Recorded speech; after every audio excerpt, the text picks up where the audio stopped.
الحمد لله نحمده ونستعينه ونستغفره ونؤمن به ونتوكل عليه ونعوذ بالله من شرور أنفسنا ومن سيئات أعمالنا من يهده الله فلا مضل له ومن يضلل فلا هادي له أشهد أن لا إله إلا الله وحده لا شريك له وأشهد أن سيدنا ونبينا ومولانا محمدا عبده ورسوله صلى الله وسلم وبارك على نبينا محمد وعلى آله وصحبه وسلم تسليما كثيرا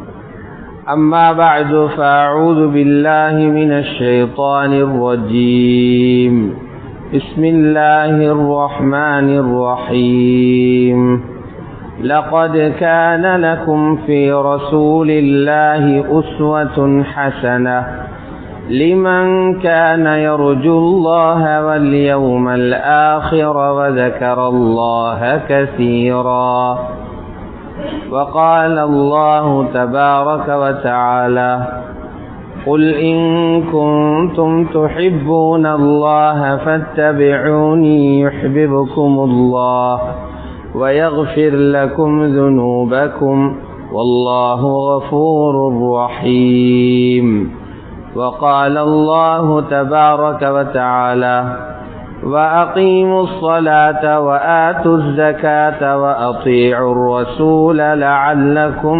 ترحمون صدق الله العظيم وقال رسول الله صلى الله عليه وسلم كما قال عقبة بن عامر رضي الله عنه قال قلت يا رسول الله ما النجاة قال أملك عليك لسانك وليسعك بيتك وابكي على خطيئتك أو كما قال عليه الصلاة والسلام رواه الترمذي صدق رسول الله صلى الله عليه وسلم எல்லா புகழும் புகழ்ச்சியும் அகிலத்தையே படைத்து பரிபாலிக்கும் ஏகவல்லோன் அல்லாஹ் ஜல்ல ஷானுஹுக்கே உரித்தாகும். ஸலவாத்தும் ஸலாமும் எமது உயிரை விட மேலான சய்யிதுனா முஹம்மது ஸல்லல்லாஹு அலைஹி வஸல்லம் அன்னவர்கள் மீதும் அவர்களது குடும்பத்தார்கள், பரிசுத்த மனைவிமார்கள், உத்தம சஹாபாக்கள், தாபிஊன்கள், தபவு தாபிஈன்கள் மற்றும் எல்லா முஃமினான ஆண்கள் பெண்கள் அனைவர்கள் மீதும் என்றென்றும் உண்டாகட்டும். கண்ணியத்துக்குரிய அல்லாஹுடைய நல்லடியார்களே, அல்லாஹு சுப்ஹானஹு வ தஆலாவினால் ஏவப்பட்ட ஏவல்களை எடுத்து நடக்குமாறும் அவனால் விலக்கப்பட்ட எல்லா வகையான பாவங்கள் இருந்தும் விலக்கல்கள் இருந்தும் தவிர்ந்து விலகி நடந்து கொள்ளுமாறும் தக்வாவை கொண்டு வசியத்து செய்து கொள்கின்றேன். அல்லாஹ்வுடைய நல்லடியார்களே, இந்த உலகத்தில் வாழுகின்ற ஒவ்வொரு மனிதனும், குறிப்பாக ஒவ்வொரு முஸ்லிமும் அடிப்படையாக இரண்டு விடயங்களை அறிந்து கொள்வதே கட்டாயமான கடமையாக இருக்கிறது. முதலாவது அறிந்து கொள்ள வேண்டிய விடயம், தன்னை படைத்து பாதுகாத்து இதுவரைக்கும் வளர்த்து கொண்டிருக்கக்கூடிய அல்லாஹ் யார் என்கிறதை புரிய வேண்டும். அதனால் தான் உலமாக்கள் சொல்வார்கள், அவ்வலுல் வாஜிபி அல் மஅரிஃபா. மனிதனுக்கு ஏராளமான கடமைகள் உலகத்தில் இருக்குது. அந்த கடமைகள்ல முதல் கடமை என்ன என்ற கேள்விக்கு வரக்கூடிய பதில் என்னவென்றால், அல்லாஹ் யார் என்கிறதை அறிவதுதான் ஒரு மனிதனுக்குள்ள முதலாவது கடமை. அல்லாஹ் யார் என்கிறத அறியாம அல்லாஹ்வின் மீது ஈமான் கொள்வது சிரமமாகிவிடும். அல்லாஹ் யார் என்கிறத அறியாம அவனுடைய அந்த கட்டளைகளை ஏற்று வழிநடப்பது கஷ்டமாகிவிடும். அவன் விளக்கக்கூடிய காரியங்களில் பயம் உண்டாகி அந்த பாவங்களில் இருந்து விலகி நடந்து கொள்வதும் சிரமமாக ஆகிவிடும். இரண்டாவது விஷயம் அதோடு இணைந்த விடயமாக இருக்கிறது. ஹஜ்ரத் முஹம்மது ஸல்லல்லாஹு அலைஹி வஸல்லம் அவர்களை பற்றியும் அறிந்திருக்க வேண்டும். ஏன் ஒரு மனிதர் இஸ்லாத்துக்குள் நுழைவதற்கான முதலாவது விடயமாக வைக்கப்பட்டிருக்கக்கூடிய ஷஹாதத்துடைய கலிமா இந்த ஷஹாதத்துடைய கலிமாவை மொழிந்து அதனை நம்பியவரை முஸ்லிமாக கருதப்படுகிறார். அந்த ஷஹாதத்துடைய கலிமா என்ன? அவர் 2 விஷயங்களை சாட்சி சொல்லுகிறார். அஷ்ஹது அல்லா இலாஹ இல்லல்லாஹ் வ அஷ்ஹது அன்ன முஹம்மதன் அப்துஹு வ ரசூலுஹு. வணக்கத்துக்கு தகுதியானவன் யாரும் இல்ல அல்லாஹ் தவிர என்று சாட்சி சொல்கிறேன். இரண்டாவது சொல்லுகிறார், முஹம்மது ஸல்லல்லாஹு அலைஹி வஸல்லம் அல்லாஹ்வுடைய அடியானாகவும் அல்லாஹ்வுடைய திருத்தூதராகவும் இருக்கிறார்கள் என்றும் சாட்சி சொல்கிறேன். அப்ப முஹம்மது ஸல்லல்லாஹு அலைஹி வஸல்லம் அவர்களை தூதுவர் என்று சாட்சி சொல்ல முன்னால், முஹம்மது ஸல்லல்லாஹு அலைஹி வஸல்லம் அவர்களை தூதுவர் என்று ஏற்றுக்கொள்ள முன்னால், முஹம்மது ஸல்லல்லாஹு அலைஹி வஸல்லம் சொன்னதெல்லாம் உண்மை என்று ஏற்றுக்கொள்வதற்கு முன்னால் முஹம்மது ஸல்லல்லாஹு அலைஹி வஸல்லம் யார் என்று அறிந்திருக்க வேண்டும். ஆகவே முதலாவது கடமை அல்லாஹ் யார் என்கிறத புரிந்து கொள்வதே. இரண்டாவது கடமை அல்லாஹ்வுடைய தூதராக எங்களுடைய உம்மத்துக்கு அனுப்பப்பட்ட இந்த உலகத்திலே ஆக சிறந்த படைப்பான முஹம்மது ஸல்லல்லாஹு அலைஹி வஸல்லம் அவர்கள் யார் என்று அறிந்து கொள்வது. ஆகவேதான் எங்களுடைய ஃபுகஹாக்கள் குறிப்பிடுறாங்க, பெற்றோர்கள் தன்னுடைய பிள்ளைகளுக்கு கட்டாயம் கற்றுக் கொடுக்க வேண்டிய கல்விகள் சில இருக்குது. நாங்க எதையோ கற்றுக் கொடுக்கிறோம், எதற்கோ செலவழிக்கிறோம், எங்கெங்கேயோ எல்லாம் பிள்ளைகளை கற்றுக்கொள்வதற்காக அவர்களை அனுப்பி வைக்கின்றோம். ஆனால் அடிப்படையாக ஒவ்வொரு பெற்றோரின் மீதும் ஃபர்து ஐனாக கட்டாயமாக படித்துக் கொடுக்க வேண்டிய சில கடமைகள் இருக்குது. அவைகளில குறைபாடு செய்து விடுகின்றோம். அந்த கடமைகளில் ஒன்றுதான் ஒவ்வொரு பெற்றோரும் ஒன்றோ தானாக கற்றுக் கொடுக்க வேண்டும் அல்லது கற்றுக் கொடுக்கின்ற ஏற்பாடு செய்ய வேண்டும். எதனை பற்றி? முஹம்மது ஸல்லல்லாஹு அலைஹி வஸல்லம் அவர்கள் யார் என்ற அறிவை கொடுக்கணும். எப்போது பிறந்தார்கள், அவர்களுடைய தந்தை யார், அவர்களுடைய தாய் யார், எப்போது அவர்கள் ஹிஜ்ரத் செய்தார்கள், ஹிஜ்ரத் என்கிறது என்ன, அவர்களுடைய வஃபாத் எப்போது நிகழ்ந்தது, எப்போது அவர்களுக்கு நுபுவத் கொடுக்கப்பட்டது, எப்போது அவர்கள் இஸ்ரா மிஅராஜுடைய பயணம் போனார்கள், இவற்றை கதை வடிவத்திலாவது தன்னுடைய பிள்ளைகளுக்கு சொல்லிக் கொடுக்கும் போது அவர்களுடைய உள்ளத்தில் அல்லாஹுடைய ரசூலின் மீது அன்பு உருவாகும். அல்லாஹுடைய ரசூலின் மீது அன்பு உருவாகும் போது அவர்களை போன்று நானும் வாழ வேண்டும் என்ற ஒரு துடிப்பு அவர்களுக்கு உண்டாகும். அதற்கு பிறகு அவர்கள் சுன்னத்துகளை மதிக்க ஆரம்பிப்பார்கள், சுன்னத்துகளை ஹயாத்தாக ஆரம்பிப்பார்கள். அவர்களை போன்று தன்னுடைய நடை, உடை, பாவனை, வாழ்க்கை அனைத்தையும் சீராக்குவதற்கு முயற்சி செய்வார்கள். ஆகவே ரசூலுல்லாஹி ஸல்லல்லாஹு அலைஹி வஸல்லம் அவர்கள் பிறந்த மாதம் தான் ரபீஉல் அவ்வல்.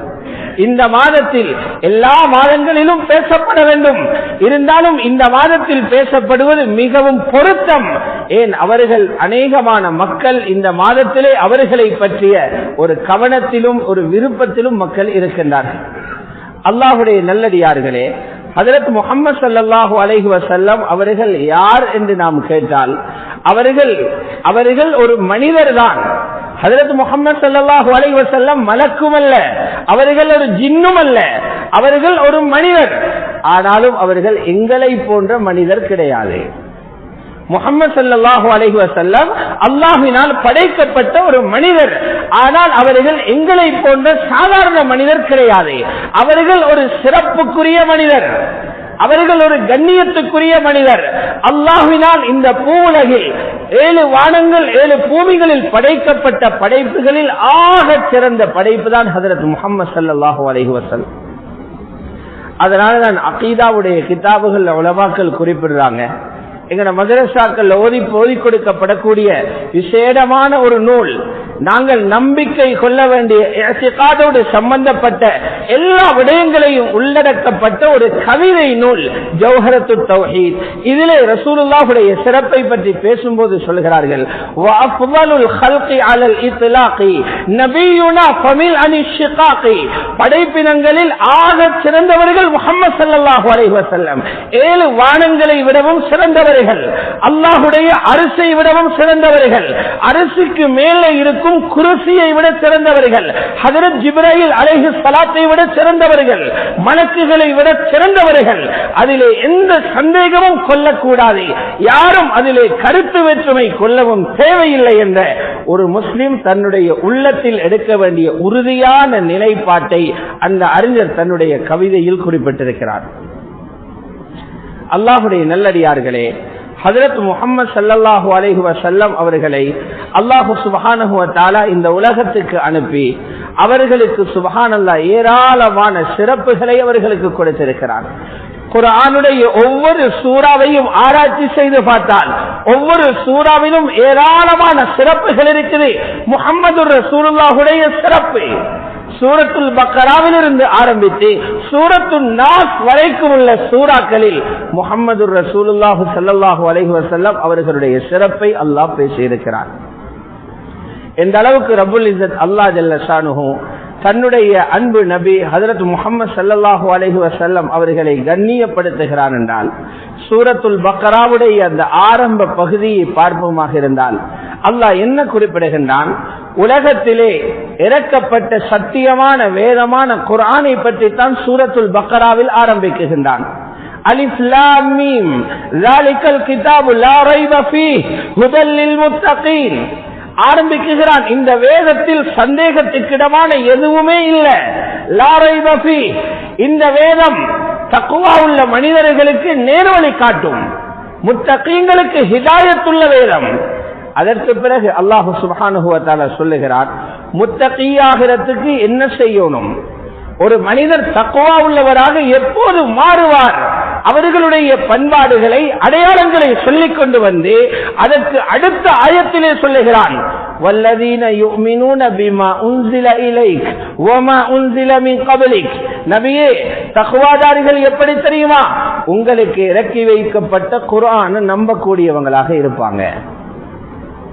அதே போன்று உங்களுக்கு முன்னால் வந்த நபிமார்களுக்கு இறக்கப்பட்டதையும் நம்பக்கூடியவங்களாக இருப்பாங்க. தக்வாதாரியாக மாறுவதற்குள்ள அடிப்படையான நிபந்தனைகளில் ஒன்றாக சொல்லுகிறான், ரசூலுல்லாஹ்வுக்கு இறக்கப்பட்ட குர்ஆனை நம்பியே ஆகணும். ஹஜ்ரத் முஹம்மது ரசூலுல்லாஹுடைய நெஞ்சிலே எந்தெந்த ஆயத்துகள் குர்ஆனாக இறக்கப்பட்டதோ, மத்லூவான வஹீயாக இறக்கப்பட்டதோ, அந்த அனைத்தையும் நம்பியே ஆகணும். அல்லாஹுடைய ரசூலின் உள்ளத்தில் இறக்கப்பட்ட குர்ஆன, நெஞ்சத்தில் இறக்கப்பட்ட குர்ஆன உலகத்தில் ஒருவர் தக்வாதாரியாகிறதுக்கு நிபந்தனையாக விதிக்கிறார் என்றால் அந்த முஹம்மது ரசூலுல்லாஹுடைய தக்வா எப்படி இருக்கும் என்று பாருங்க. குர்ஆன் ஆரம்பமே ரசூலுல்லாஹுடைய சிறப்பை பத்தி பேசுது. அல்லாஹ் எந்த அளவுக்கு தன்னுடைய அன்பு நபி ஹஜ்ரத் முஹம்மது ஸல்லல்லாஹு அலைஹி வஸல்லம் அவர்களோட இரக்கமாக இருந்தானண்டா, எந்த அளவுக்கு இரக்கமாக இருந்தானண்டா, இந்த உலகத்திலே யாரும் அவர்களுடைய பாதத்தை கூட தொட முடியாத அளவுக்கு மிக உயர்ந்த ஸ்தானத்துக்கு அவர்களை கொண்டு செல்கின்றான்.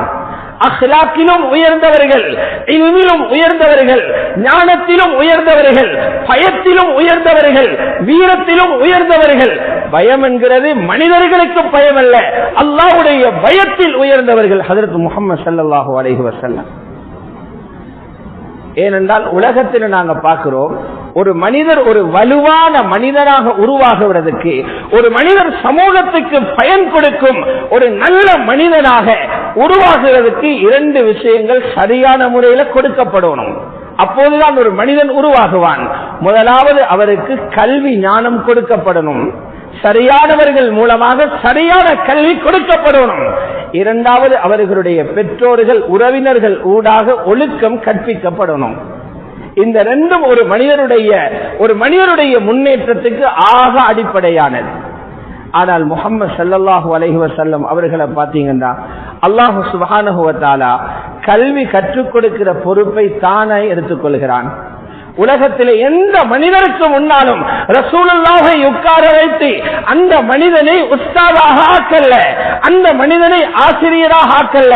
ரசூலுல்லாஹ்வுக்கு மனிதர்களே எந்த ஒரு ஆசானும் கிடையாது, எந்த ஒரு உஸ்தாதும் கிடையாது. அல்லாஹ் சொன்னான், நான் கற்றுத்தாரன். ரசூலுல்லாஹ்வுடைய உஸ்தாது நான். வஅல்லமக மா லம் தகுன் தஅலம். நீங்க எதை அறியாதவராக இருக்கிறீங்களோ, உங்களுக்கு எதை பற்றிய கல்வி ஞானம் தேவையோ அல்லாஹ் உங்களுக்கு கற்றுக் கொடுத்தான். ரசூலுல்லாஹ்வுடைய முஅல்லிம் அல்லாஹ் சுப்ஹானஹு வ தஆலா. அல்லாஹ் கல்வி கற்றுக் கொடுத்தான். இந்த அளவுக்கு அவர்களுடைய கல்வி ஞானம் என்றால் எந்தெந்த இடத்தில் எது தேவையோ, தேவையில்லாததெல்லாம் கொண்டு போய் தலையில கொட்டது, வாழ்க்கைக்கு அவசியம் இல்லாததையெல்லாம் பணம் கொடுத்து நேரம் செலவழித்து கற்றுக்கொள்வது அல்லாஹ்வுடைய கல்வி முறை அல்ல. மனிதனுடைய வாழ்க்கைக்கு எது தேவையோ அதை படிக்கிறது தான் உண்மையான கல்வி. நபி அலைஹிஸ்ஸலாத்து வஸ்ஸலாம் அவர்களை பற்றி புகாரி ஷரீஃபின் கிதாபு தஃப்சீரிலே பதிவு செய்யப்பட்டிருக்கிறது. யஹூதிகளுடைய ஒரு கூட்டம் வந்தாங்க. முன்னைய மார்க்கங்களை பற்றி மிகவும் அறிந்த படித்த ஒரு கூட்டம் ஹஜ்ரத் முஹம்மது ரசூலுல்லாஹி ஸல்லல்லாஹு அலைஹி வஸல்லம் அவர்களிடத்தில் வந்தாங்க.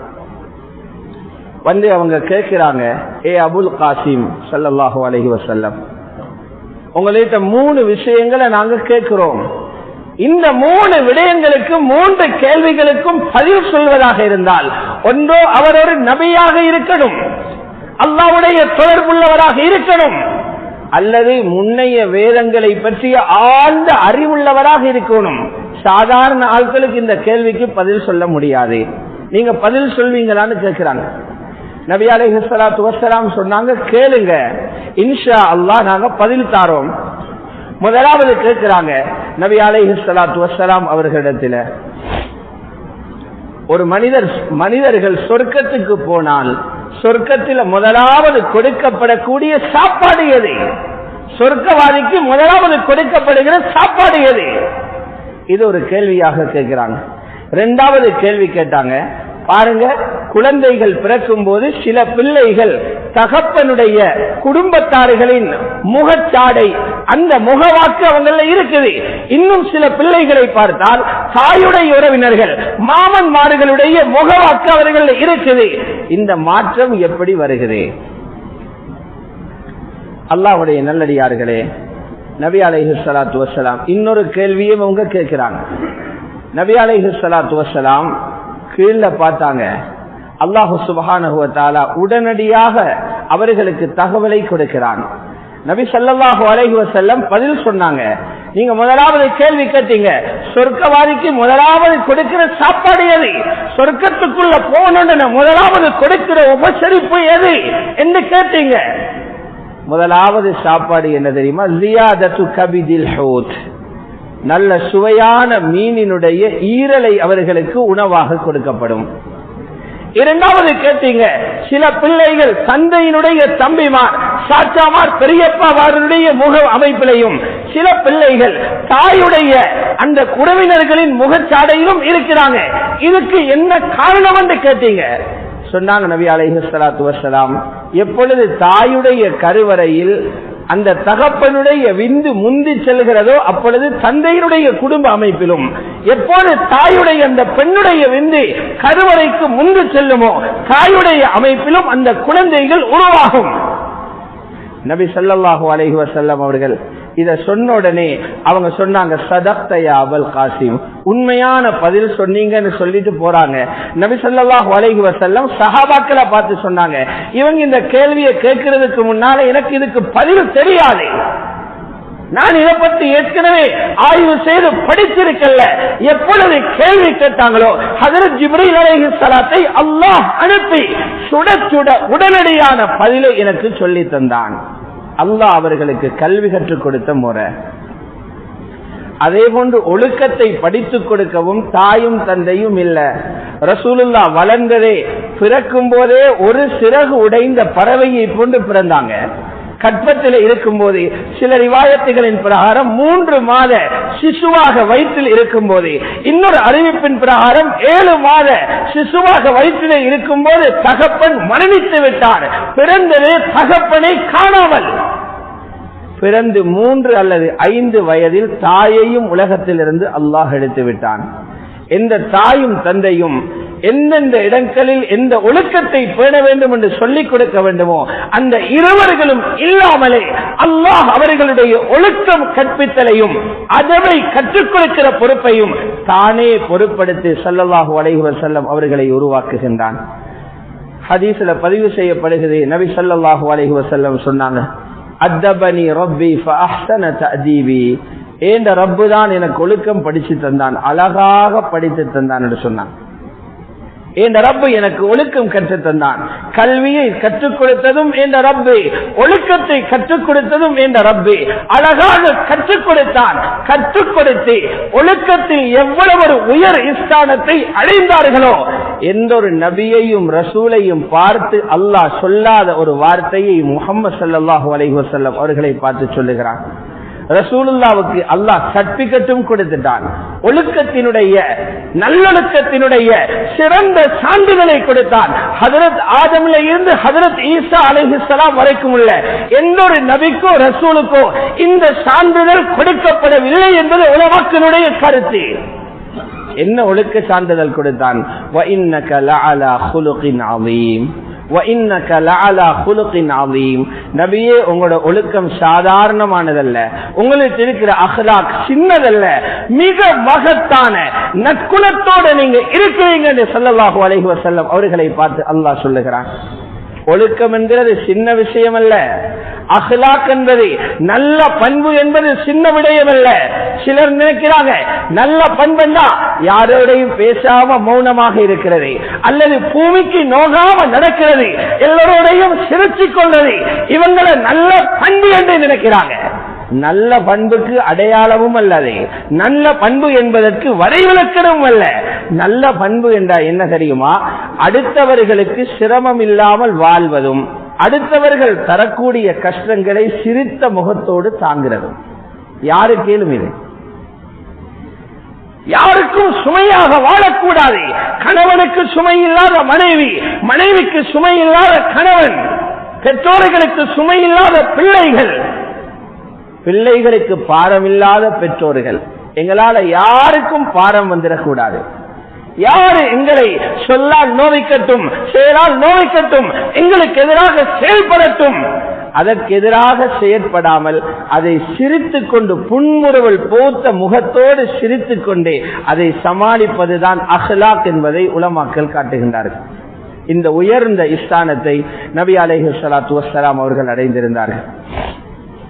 அல்லாஹுடைய நல்லடியார்களே, இந்த ரெண்டு விஷயங்களையும் கற்றுக் கொடுத்து மிக உயர்ந்த நிலைக்கு அவர்கள் சென்றதன் பிறகு அல்லாஹ் சுப்ஹானஹு வ தஆலா தன்னுடைய ரசூலை எந்த அளவுக்கு பாதுகாக்கிறான் என்று சொன்னா, ரசூலுல்லாஹி ஸல்லல்லாஹு அலைஹி வஸல்லம் அவர்களுக்கு யாராவது சேறு பூச நினைச்சா, முன்னாலேயும் சேறு பூச அவர்களின் மீது அவர்களுடைய மனதை புண்படுத்த இடமளிக்க மாட்டான்.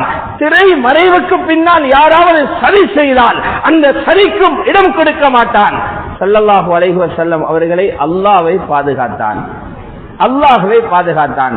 முன்னைய நபிமார்கள் யாருக்கும் கொடுக்காத, முன்னைய நபிமார்கள் யாருக்கும் கொடுக்கப்படாத ஒரு சிறப்பம்சம் தான். முன்னைய நபிமார்களுக்கும் மக்கள் ஏசி இருக்கிறாங்க, அவர்களையும் கொடை சொல்லி இருக்கிறாங்க. ஆனால் அந்த நேரத்தில் அதுக்கு பதில் சொல்லுகிற பொறுப்பு அந்த நபிமார்களுக்கே கொடுத்துடுவான். நூஹ் அலைஹிஸ்ஸலாத்து வஸ்ஸலாம் அவர்களை சில மக்கள்கள் மடேன் என்று சொன்னாங்க. ஹஜ்ரத் நூஹ பார்த்து சொன்னா, நீ ஒரு முட்டாள், புத்திக்கு படாத விஷயங்களை மக்களை வச்சுக்கொண்டு பேசுறீங்க. அல்லாஹ் சொன்னா, நூஹ் நீங்களே பதில் சொல்லுங்க அதுக்கு.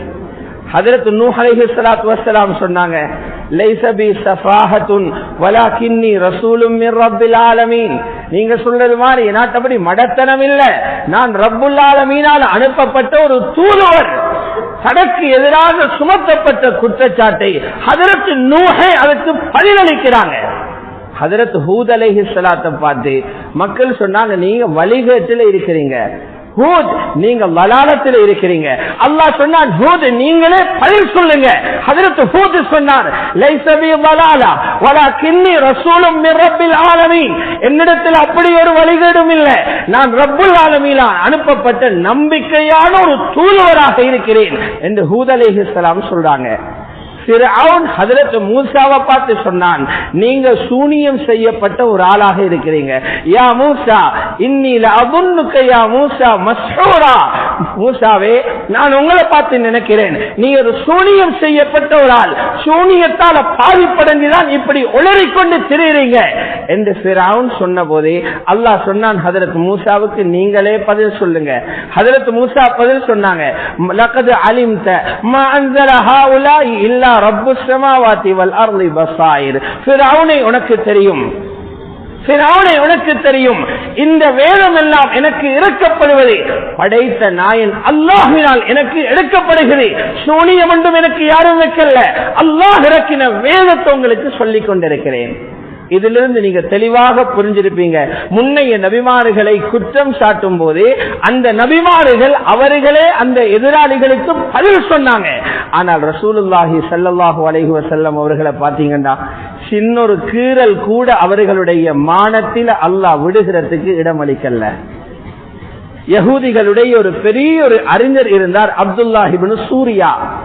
அப்துல்லாஹ் இப்னு சூரியா யஹூதிகளுடைய ஒரு பெரிய அறிஞர், அவர்களுடைய ஒரு மதகுரு, அந்த மதத்திலே ஊறி போனவர், தௌராத்தை மிகவும் நுணுக்கமாக பார்த்தவர். பாருங்க, இந்த சம்பவங்களிலிருந்து விளங்க முடியும் ரசூலுல்லாவுடைய காலத்தில இருந்தே இஸ்லாத்தை கேவலப்படுத்த என்னென்ன வகையில முயற்சி செஞ்சிருக்கிறாங்க. அப்துல்லாஹ் இப்னு சூரியா மக்களுக்கு முன்னால வந்து சொன்னாரே, மாஜி தனாபிஷை, நீங்க என்னப்பா சொல்றீங்க, அதை கொண்டு வந்தேன் இதை கொண்டு வந்தேன் என்றெல்லாம், இஸ்லாத்தில் அது இருக்குது இது இருக்குது சொல்றீங்க, ஆகுமான ஒன்றையுமே கொண்டு வரலே. இன்றைக்கு எப்படியான சத்தகங்களை ஊடகங்கள்ல கேட்கிறோமோ, அந்நிய மதத்தவர்களிடம் இருந்து நாங்கள் கேட்டுக்கொண்டிருக்கிறோமோ, என்ன சப்தம், இஸ்லாத்தில ஒன்றுமே இல்லை, இஸ்லாத்தில இருக்கிறதெல்லாம் அடுத்தவர்களை கொலை செய்யும்படி, இஸ்லாத்தில இருக்குது சகோதரத்துவத்தை உடைக்கும்படி, இஸ்லாத்தில இருக்குது கேவலமான பழக்க வழக்கங்கள். இதுக்கு சமமான வார்த்தையை அப்துல்லாஹ் இப்னு சூரியா அங்கு சொல்லுகிறார். அல்லாஹு சுப்ஹானஹு வ தஆலா உடனடியாக சூரத்துல் பக்ராவில் ஒரு ஆயத் இறக்கிறான். وَلَقَدْ أَنزَلْنَا إِلَيْكَ آيَاتٍ بَيِّنَاتٍ وَلَقَدْ أَنزَلْنَا إِلَيْكَ آيَاتٍ بَيِّنَاتٍ. நபியே, என்ன அப்துல்லாஹ் இப்னு சூரியா சொல்றாரு, ஒன்றுமே கொண்டு வரவில்லை என்ன சொல்றாரு? சத்தியமாக அல்லாஹ் சொல்லுகிறான், வலகத் அன்ஸல்னா, சத்தியமிட்டு சொல்லுகிறேன், உங்களுக்கு தெளிவான அத்தாட்சிகளை இறக்கித்தான் இருக்கிறோம் நாங்கள். வலகத் அன்ஸல்னா இலைக ஆயாத்தின் பையினாத், மிக தெளிவான, சாதாரண மனிதனும் பார்த்தால் புரிந்து கொள்ளக்கூடிய மிக தெளிவான அத்தாட்சியை உங்களுக்கு இறக்கித்தான் இருக்குகின்றோம். ஆனால் இந்த அத்தாட்சிகளை பார்த்ததுக்கு பிறகும் ஒருத்தன் மறுக்கிறான் என்றா அவன் ஒரு கிரிமினல், ஒரு குற்றவாளியாக பாவியாகத்தான் இருப்பான். வமா யக்ஃபுரு பிஹா இல்லல் ஃபாஸிகூன், இஸ்லாத்தில் இருக்கிற இவ்வளவு தெளிவான ஆதாரங்களை பார்த்ததற்கு பிறகும் அதை நிராகரிக்கிறான் என்றா அவன் ஒரு குற்றவாளியாக பாவியாகத்தான் இருப்பார்கள் என்று அல்லாஹு சுப்ஹானஹு வ தஆலா தன்னுடைய ரசூலுக்காக பதில் சொல்லுகிறார். நாங்கள் பார்க்கிறோம், நபி அலைஹிஸ்ஸலாத்து வஸ்ஸலாம் அவர்களுடைய காலத்திலும் முஸ்லிம்களோட கலந்து முனாஃபிக்குகள் இருந்தாங்க. எல்லா காலத்திலையும் இருப்பாங்க, முஸ்லிம் போன்று உருவம், ஆனால் அல்லாஹ்வோடு அவர்களுக்கு முஹப்பத் இல்ல, இஸ்லாத்தோட முஹப்பத் இல்ல. அல்லாஹ்வுடைய கட்டளைகளை சொல்லும் போது கோபம், ரசூலுல்லாஹ்வுடைய சுன்னத்துகளை சொல்லும் போது கோபம். இப்படியானவங்க அந்த காலத்திலையும் இருந்தாங்க. முஸ்லிம்களோட சேர்ந்து இருப்பாங்க, பின்னால போய்த்து சிரிப்பாங்க. சஹாபாக்களை பார்த்தோம்னா அதிகமானவங்க பாமர மக்கள், அதிகமான சஹாபாக்கள், அக்லபு சஹாபா, அதிகமான சஹாபாக்களுக்கு எழுதவும் தெரியா வாசிக்கவும் தெரியா, உம்மிகள். சில சஹாபாக்களுக்கு தான் எழுத வாசிக்க தெரியும். சஹாபாக்கள் என்ன சொல்வாங்கன்னா, ஸல்லல்லாஹு அலைஹி வஸல்லம் மஜ்லிஸ்ல இருக்கும்போது, யா ரசூலல்லாஹ், எங்களையும் நீங்க கவனிச்சுக்கோங்கன்னுவாங்க, எங்களுக்கு தீனுடைய விஷயங்களை சொல்லுங்க, உங்களுக்கு வரக்கூடிய அருமையான புத்திமதிகளை, நசீஹத்துகளை, தகவல்களை எங்களுக்கும் சொல்லி எங்களோட குறைபாடுகளை நிவர்த்தி செய்யுங்க. இதற்காக அவர்கள் ஒரு வார்த்தையை பாவிப்பாங்க, ராயினா, யா ரசூலல்லாஹ், எங்களை கவனிச்சுக்கோங்க சொல்லுவாங்க. ஆனால் பின்னால இந்த வார்த்தையை பிடிச்சிட்டு போய் முனாஃபிக்குகள் சிரிக்கிறாங்க. சஹாபாக்கள் ரியாயத் என்ற பதத்தில் இருந்து ராயினாவை பார்த்தாங்க, எங்களை கவனிச்சுக்கோங்க, ரியாயத் செய்யுங்க என்ற அர்த்தத்தில பாவிச்சாங்க. ஆனால் முனாஃபிக்குகள் அந்த வார்த்தைக்கு பிழையான அர்த்தம் கற்பித்தாங்க. ரவுனா என்ற அடிப்படை பதத்தில் இருந்து மடேனே என்ற கருத்தை அதுக்கு கொடுத்தாங்க. பாருங்க, இந்த சஹாபாக்களுக்கு அவங்கள உயிரை விட மேலான ரசூலுல்லாஹ் என்று சொல்றாங்க, அவங்களோட நாங்க இறக்கம் என்று சொல்றாங்க. ஆனால் அவங்களோட தலைவரை கூப்பிடுற முறையை பாருங்க, ராயினா, எங்கட மடையனே எங்கட மடையனே கூப்பிடுறாங்க. பின்னால பேச்சு முனாஃபிக்குகள் சிரிக்கிறாங்க. அல்லாஹு சுப்ஹானஹு வ தஆலா எந்த அளவுக்கு ரோஷம் உள்ளவர் என்றால், எந்த அளவுக்கு அவர்களோட முஹப்பத் இருக்குது என்றால், இந்த பின்னால இருக்கிற கதைக்கு கூட ரப்பு இடம் கொடுக்கல. பின்னால கதைக்கிற கதைகள், பின்னால தீட்டப்படுகிற சதிகள், பின்னால் வைக்கப்படுகிற பொறிகளுக்கும் கூட ஸல்லல்லாஹு அலைஹி வஸல்லம் அவர்களை சிக்கிறதுக்கு இடம் விடல. உடனே குர்ஆன்ல வசனம் இறங்குது, யா அய்யுஹல்லதீன ஆமனூ லா தகூலு ராயினா. ராயினான்ற வார்த்தை இதுக்கு பின்னால நீங்க பாவிச்சிராதீங்க. வகூலு உன்துர்னா வஸ்மஹு, அதுக்கு பதிலாக வேறொரு வார்த்தையை பாவிங்க. உன்துர்னான்னு சொல்லுங்க. உன்துர்னா எங்களை கவனிச்சுக்கோங்கன்னு சொல்லுங்க. ராயினான்ற வார்த்தையை பாவிச்சு முனாஃபிக்குகளுக்கு சிரிக்கிறதுக்கு இடம் கொடுத்துடாதீங்கன்னு அல்லாஹ் அவர்களை பாதுகாக்கிறார். எந்த அளவுக்கு எங்களுடைய நபி ஹஜ்ரத் முஹம்மது ஸல்லல்லாஹு அலைஹி வஸல்லம் அவர்களுக்கு அல்லாஹ் சுப்ஹானஹு வ தஆலா அவர்களுடைய விருப்பங்களை பூர்த்தி செய்து கொடுத்தானண்டா, சில விஷயங்களை அல்லாஹ்வுடைய ரசூல் கேட்கிறல் அல்லாஹ்விடத்தில் அவங்களுக்கு விருப்பமாக இருக்கும், கேட்க மாட்டாங்க. அந்த எதிர்பார்ப்பை அல்லாஹ் உடனடியாக பூர்த்தி செய்து கொடுத்துடுவான். மதீனாவுக்கு ஹிஜ்ரத் செய்து போயிருந்த காலம், ஹிஜ்ரத் போன அந்த காலத்திலே கிபிலா மாற்றப்பட்டது. கிபிலா இருந்தது பைத்துல் முகத்தஸ் பக்கம். 16 அல்லது 17 மாதங்கள், சுமார் 1.5 வருடங்கள் மதீனாவில் இருந்து எல்லாரும் பைத்துல் முகத்தஸை பார்த்து தான் தொழுது கொண்டிருந்தாங்க. இருந்தாலும் நபி அலைஹிஸ்ஸலாத்து வஸ்ஸலாம் அவங்களுக்கு ஆசை, எங்கட கிபிலா மக்காவுடைய காபாவாக மாறணும். பைத்துல் முகத்தஸை பின்பற்றதால நாங்களும் யஹூதிகளுடைய கிபிலாவை பின்பற்றினதாக ஆகும். இரண்டாவது காபத்துல்லா எங்கட பாட்டனார் ரசூலுல்லாஹ்வுடைய பாட்டனார் ஹஜ்ரத் இப்ராஹிமினால் கட்டி நிர்வகிக்கப்பட்ட இடம். அந்த இடத்தை நோக்கி திரும்புறது, உலகத்தின் முதல் ஆலயத்தை நோக்கி தொழுகிறது சிறப்பாக இருக்கும் என்ற ஆசை ஸல்லல்லாஹு அலைஹி வஸல்லம். ஆனா அல்லாஹ்விட்ட கேட்கல, காபாவை மாத்திடு கிபிலாவை மாத்திடுன்னு கேட்கல. இந்த ஆசையில அடிக்கடி வானத்தை பார்ப்பாங்க, வஹி வருமா, கிபிலாவை மாத்தி வஹி வருமா என்று அடிக்கடி வானத்தை பார்ப்பாங்க. ஜிப்ரீல் அலைஹிஸ்ஸலாம் இறங்குறாங்களான்னு அல்லாஹ் சுப்ஹானஹு வ தஆலா சூரத்துல் பக்கராவில் ஆயத் இறக்கிறான், கத் நரா தகல்லுப வஜ்ஹிக ஃபிஸ் ஸமா, கத் நரா தகல்லுப வஜ்ஹிக ஃபிஸ் ஸமா. நபியே, உங்களோட முபாரக்கான முகத்தை வானத்தின் பக்கம் அடிக்கடி திருப்புறத்தை நாங்க பார்க்கிறோம். நீங்க வானத்தின் பக்கம் உங்களோட முகத்தை திருப்புறீங்க, இதை நாங்க பார்த்து கொண்டுதான் இருக்கிறோம். பல நூல் என்ன கிபிலத்தன் ஃபர்மாஹா, உங்களுக்கு விருப்பமான கிபிலாவின் பக்கம் உங்களை நாங்க திருப்பத்தான் போறோம். ரசூலுல்லாஹ் கேட்கல, அல்லாஹ் கொடுக்கிறான். ஃபவல்லி வஜ்ஹக ஷத்ரல் மஸ்ஜிதில் ஹராம், இனி நீங்க உங்களோட முகத்தை உங்களோட நெஞ்ச மஸ்ஜிதுல் ஹராமின் பக்கம் திருப்புங்க என்று ரசூலுல்லாஹி ஸல்லல்லாஹு அலைஹி வஸல்லம் கேட்காமலே அல்லாஹ் சுப்ஹானஹு வ தஆலா கொடுக்கிறான்.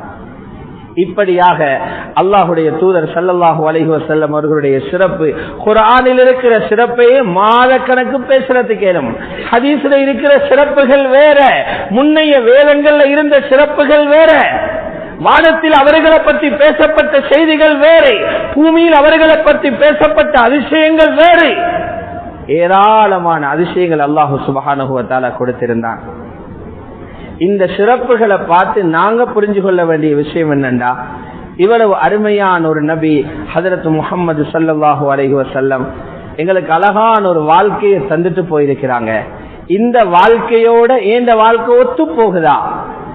நான் ஒரு வாழ்க்கை வாழ்ந்து கொண்டிருக்கிறேன், 40 வருடமாக 50 வருடமாக, எனக்கு இப்போது 45 வயது, எனக்கு இப்போது 50 வயது, எனக்கு இப்போது 60 வயது. இவ்வளவு காலமாக வாழ்ந்தது ரசூலுல்லாஹ்வை போல வாழ்ந்தனா அல்லது ஏதோ ஒரு கனவு வாழ்க்கை வாழ்ந்து கொண்டிருக்கிறனா?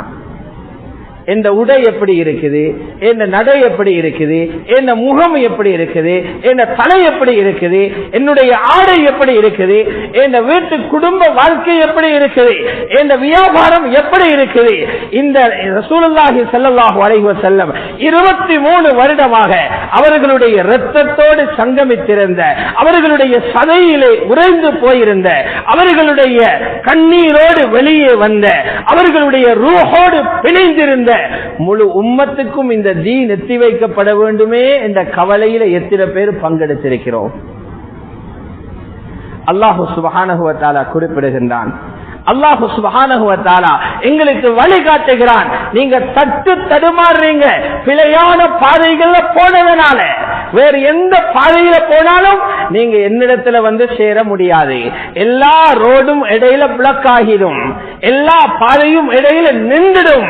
என்னிடத்துல வந்து சேர வேண்டுமாக இருந்தால் ரசூலுல்லாஹ் பின்னால வாங்க, அல்லாஹுடைய ரசூலுக்கு பின்னால வாங்க.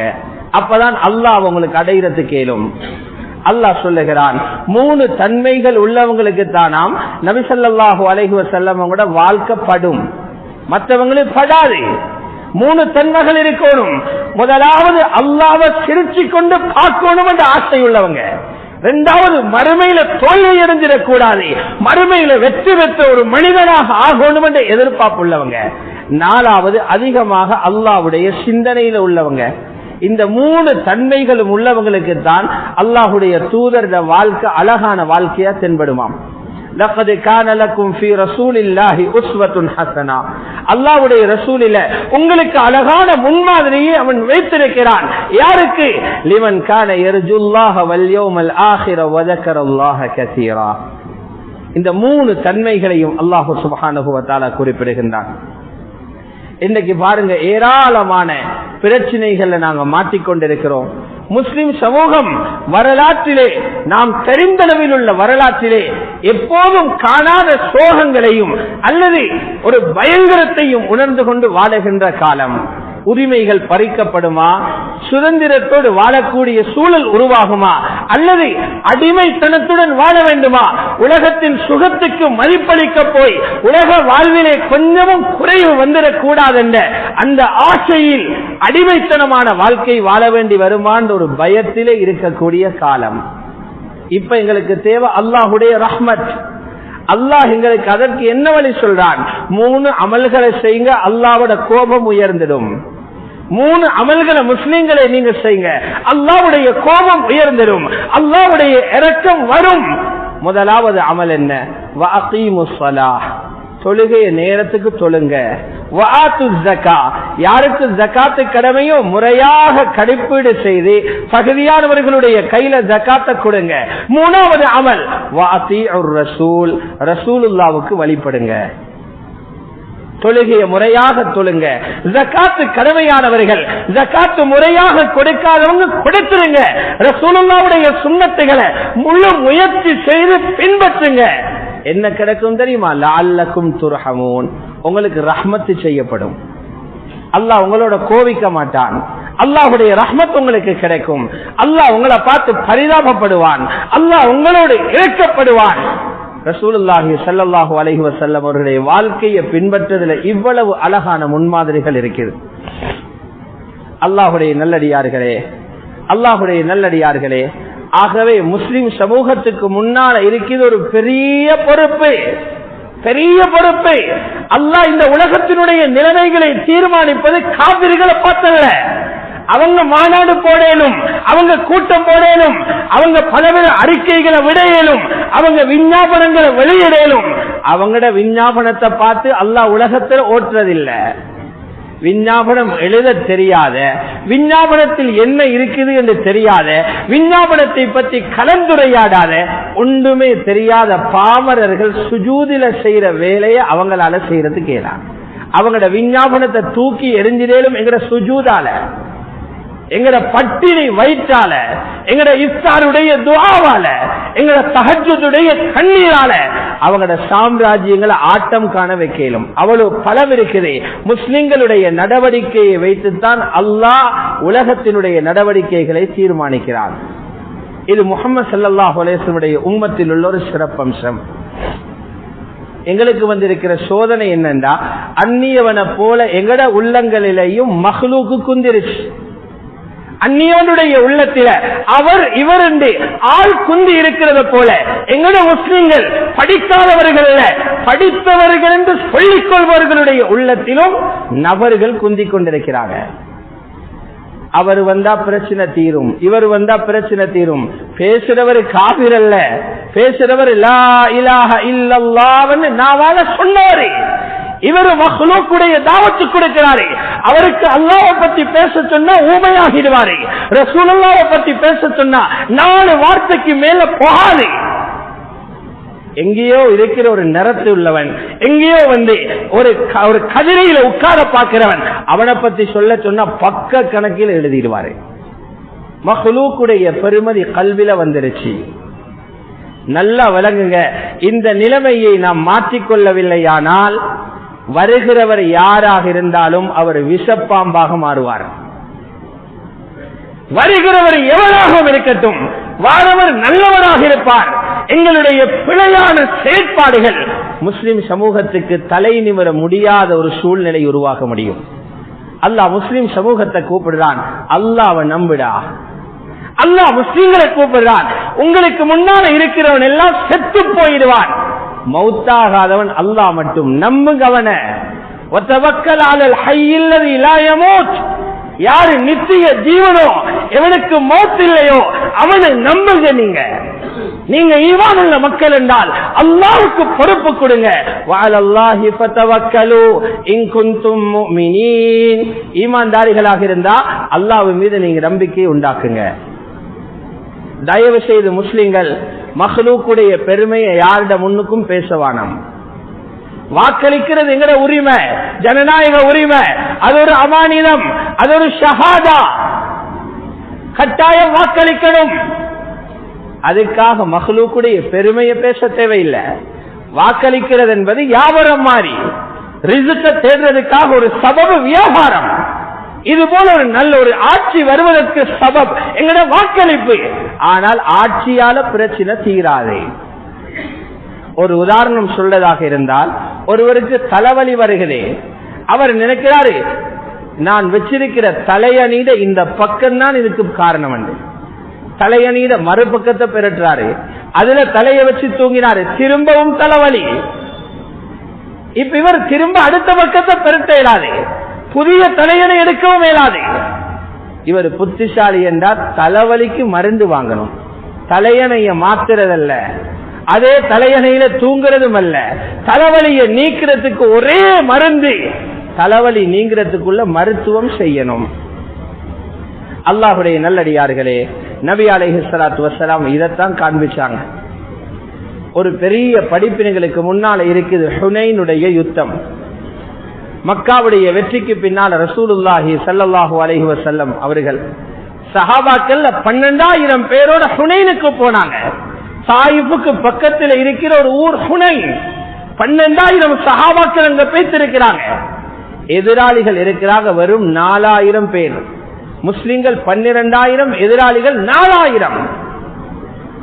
இப்போது முஸ்லிம்கள கீழ்மட்டத்தில் உள்ள, இஸ்லாத்திலையும் ஈமானிலையும் கீழ்மட்டத்தில் உள்ள மக்கள் இருப்பாங்க.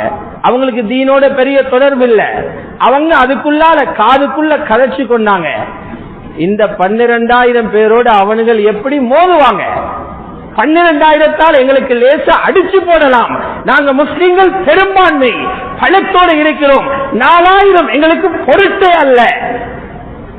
அல்லாஹ்வை மறந்த ஒரு கதை வந்துச்சு. 12,000 4,000 பெரட்ட போறாராம். 4,000 அல்லாஹ் பெரட்டுதுன்னு சொல்லல, 12,000 என்ற பெரும்பான்மை பெரட்டுமாம். 12,000 பேர் என்ற சக்தியால பெரட்டலாமாம். நபி ஸல்லல்லாஹு அலைஹி வஸல்லம் அவங்கள காதில இந்த வார்த்தை விழுந்தோண்டே ரொம்ப மனம் நொந்து போனாங்க. என்னோட இருக்கிற முஸ்லிம்கள் அல்லாஹ்வை மறந்து தந்த சக்தியை பத்தி பேசுறாங்க.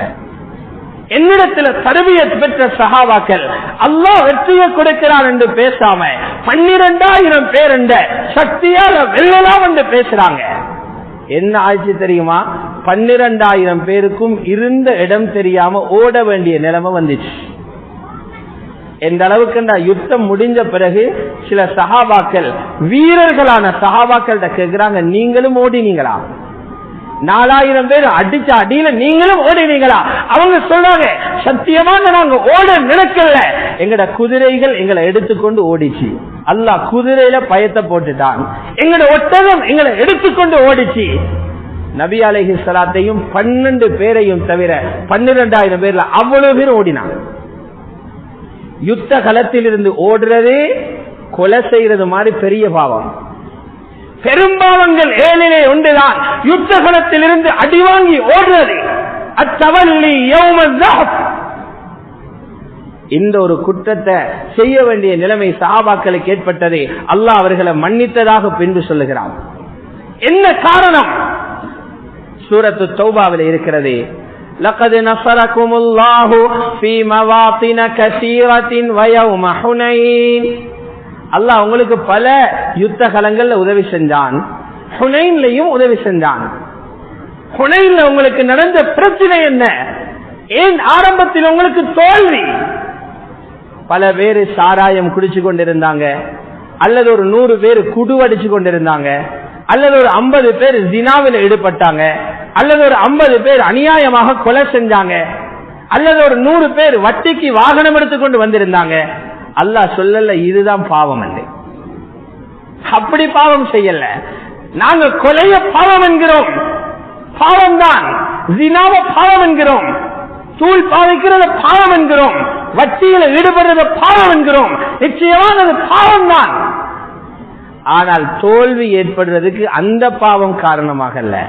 தோல்வி ஏற்பட்டது நம்பிக்கையில வந்த கோளாறு, நம்பிக்கையில வந்த கோளாறு. பெரும்பான்மையால சிறுபான்மையை வெல்லலாம். அல்லாஹ் மறந்து சிலருக்கு வந்த, எல்லாருக்கும் அந்த நம்பிக்கை வரல, சிலருக்கு அந்த நம்பிக்கை வந்தது. சிலருடைய நம்பிக்கை மாற்றம் 12,000 பேரும் ஓடும் அளவுக்கு தோல்வி ஏற்படுத்தி சென்றா நாங்க இன்றைக்கு கதக்கிற கதைகள் எங்க முஸ்லிம் சமூகத்தை முன்னேற்றும்? எப்படி எதிர்பார்க்கலும் நிம்மதியான வாழ்க்கைய, எப்படி எதிர்பார்க்கலும் மத சுதந்திரத்தை, எப்படி எதிர்பார்க்கலும் எதிர்கால சந்ததிகளின் எழுச்சிய? கவனத்தை திருப்புங்க அல்லாஹின் பக்கம், தவஜ்ஜுஹாங்க, மஸ்ஜிதுகளை ஹயாத்தாக்குங்க, வீடுகளை தஹஜ்ஜுடைய கண்ணீரால நிரப்புங்க, நோன்பு பிடிங்க, அல்லாஹ்விடத்தில் அழுங்க. ஈமானுடைய தீனுடைய சுதந்திரத்தை முழுமையாக தாண்டி அல்லாஹ்விடத்தில் தைரியமாக கேளுங்க. அல்லாஹ்வை தவிர யாரையும் பயப்பட வேண்டாம். பயப்பட தகுதியானவன் அவன் மட்டும்தான். ஒரே ஒரு விஷயத்தை மட்டும் சொல்லலாம். நபி ஸல்லல்லாஹு அலைஹி வஸல்லம் அவர்களுடைய மகள் ஹஜ்ரத் ஃபாத்திமா ரலியல்லாஹு தஆலா அன்ஹா, ரசூலுல்லாஹ் அவர்களை பற்றி எப்படி சொன்னார்கள்? எனது உடலின் ஒரு சதை துண்டு, இன்னமா ஃபாத்திமத்து பதாத்தும் மின்னி, என்ற உடம்புல ஒரு சதை துண்டு. அவருக்கு வரும் கவலை எனக்கு வருகிற கவலையை போல, யாராவது அவரை நோவித்தால் என்னை நோவித்தது போல. ஸல்லல்லாஹு அலைஹி வஸல்லம் அவர் இரக்கம். ஆனால் வீட்டுடைய எல்லா வேலைகளையும் தனியாக செய்ததால் கைகளில் பழுது வந்துருச்சு. உலகத்தை அப்படி எங்கேயாவது கேள்விப்பட்டிருக்கிறோமா? கணவனுக்கு ஹிதுமத்து செய்து பிள்ளைகளுக்கு வேலை செய்து ஒரு பெண்ணுடைய கையெல்லாம் பழுது வந்தேன். ரசூலுல்லாஹ்வுடைய மகளுக்கு வந்துட்டு கணவனுக்கே பரிதாபம். ஹஜ்ரத் அலி அனுப்புறாங்க, ஃபாத்திமா உங்களோட தந்தையின் சன்னிதானத்துக்கு அடிமைகள் வந்திருக்கிறாங்க, கேட்டுக்கொண்டு வாங்க, உங்களோட வேலைகள் லேசாகும். ஃபாத்திமா ரலியல்லாஹு தஆலா அன்ஹா, ஸஹீஹுல் புகாரில வரக்கூடிய செய்தி. ஹஜ்ரத் ஃபாத்திமா போறாங்க, ஸல்லல்லாஹு அலைஹி வஸல்லம் மூத்தவர்களோடு கதைத்துக் கொண்டிருப்பதனால் அங்கே போய் தலையிட்டு பேச வெட்கப்பட்டார்கள். ஈமானுள்ள பெண்களுக்கு வெட்கம் இருக்கும். திரும்பி வந்தார்கள். மகள் வாரதை ஸல்லல்லாஹு அலைஹி வஸல்லம் கவனித்தாங்க. இருந்தாலும் எனது ஒரே மகள் இப்பொழுது உயிருடன் இருக்கும் மகள் என்பதற்காக தீனுடைய காரியங்களை விட்டுவிட்டு மகளின் வீட்டுக்கு ஓடி வரல. புகாரியில் இருக்குது. ஹஜ்ரத் அலி சொல்றாங்க, ராவு நாங்க தூங்க போன பிறகுதான் ஸல்லல்லாஹு அலைஹி வஸல்லம் கதவை தட்டுறாங்க. எல்லா தீனுடைய பணிகளையும் முடிச்ச பிறகுதான் குடும்ப சோழிய பார்க்க வராங்க. கேட்டாங்க, மகள் வந்தது போல இருந்துச்சு. அப்போதும் தகப்பனிடம் சொல்ல துணிவில்லை. ரசூலுல்லாஹ் மகளை வளர்த்த முறை, தன்னுடைய தேவையை தகப்பனிடமும் சொல்லக்கூடாது. ஹஜ்ரத் அலிதான் சொன்னார்கள், யா ரசூலல்லாஹ் அவராக வரல, நானே அனுப்பினேன். அனுப்ப இதுதான் காரணம். ஒரே ஒரு மகள் எப்போது உயிருடன் இருக்கிறாங்க, பிள்ளைகளோட கணவரோட கஷ்டப்படுறாங்க. கணவனின் குதிரைக்கு தீனி போடுவதை அவர்களுக்கு மிக பெரும் சுமையாக இருந்தது. ஒரு அடிமையை கொடுக்கிறது மார்க்க ரீதியாக பிரச்சனை அல்ல, மார்க்கமும் அனுமதிக்குது, புத்தியும் அனுமதிக்குது, சமூகமும் அனுமதிக்குது, எந்த பிரச்சனையும் இல்லை. இருந்தாலும் ஸல்லல்லாஹு அலைஹி வஸல்லம் பார்த்தார்கள், என்னுடைய மகளை இந்த நேரத்திலும் அல்லாஹ்வின் பக்கம் திருப்பணும். சொன்னார்கள், மகளே, நான் உங்களுக்கு சில தஸ்பீஹாத்துகளை படிச்சு தரவா? தூங்க முன்பு 33 சுப்ஹானல்லாஹ், 33 அல்ஹம்துலில்லாஹ், 34 அல்லாஹு அக்பர் சொல்லுங்க. அடிமை வச்சு வேலை வாங்குறதை விட அல்லாஹ் உங்களோட வேலையை பூர்த்தி செய்து தருவான். அடிமைக்கு ஏற்பாடு செய்யுங்க தகப்பனிடம் வந்த மகளுக்கு ரசூலுல்லாஹ் காட்டி கொடுத்தது அல்லாஹ்வை. நாங்க சும்மா இருக்கிறவனையே தூக்கி வம்பில போடுறோம். அல்லாஹ்வுடைய நல்லடியார்களே, ஆகவே அனைவர்களுடைய கவனமும் அல்லாஹ்வின் பக்கம் திருப்பப்பட வேண்டிய ஒரு காலம். சமூக தலைவர்கள் இந்த விடயத்தில் ரொம்ப கவனமாக இருக்க வேண்டும். அல்லாஹ் சுப்ஹானஹு வ தஆலா எங்கள் அனைவர்களுடைய பாவங்களை மன்னித்தருள்வாயாக. பூரா உலகத்தில் உள்ள எல்லா முஸ்லிமான முஃமினான ஆண்கள் பெண்கள் அனைவர்களுடைய பாவங்களையும் மன்னித்தருள்வானாக. யா அல்லாஹ், இஸ்லாத்தையும் முஸ்லிம்களையும் பாதுகாப்பாயாக, கண்ணியப்படுத்துவாயாக, உதவி செய்வாயாக. முஸ்லிம்களுக்கு இருந்ததை விடவும் சிறந்த சுதந்திரத்தை நீ நசீபாக்குவாயாக. மஸ்ஜிதுகளை பாதுகாப்பாயாக, மதரசாக்களை பாதுகாப்பாயாக. உன்னுடைய ஒவ்வொரு கட்டளைகளையும் பாதுகாத்து அதை செயற்படுத்தக்கூடிய சூழ்நிலை உருவாக்கி தந்தருள்வாயாக. நீதமான ஆட்சியாளர்களை நீ நசீபாக்குவாயாக. எல்லா முஸ்லிம்களுக்கும் உன் மீது பூர்த்தியான தவக்குலை நசீபாக்குவாயாக. உன்னுடைய சக்தியே சக்தியாக நம்பக்கூடிய திடகாத்திரமான மனதை நசீபாக்குவாயாக. ஆமீன். வ ஆகிரு தஅவானா அல்ஹம்துலில்லாஹி.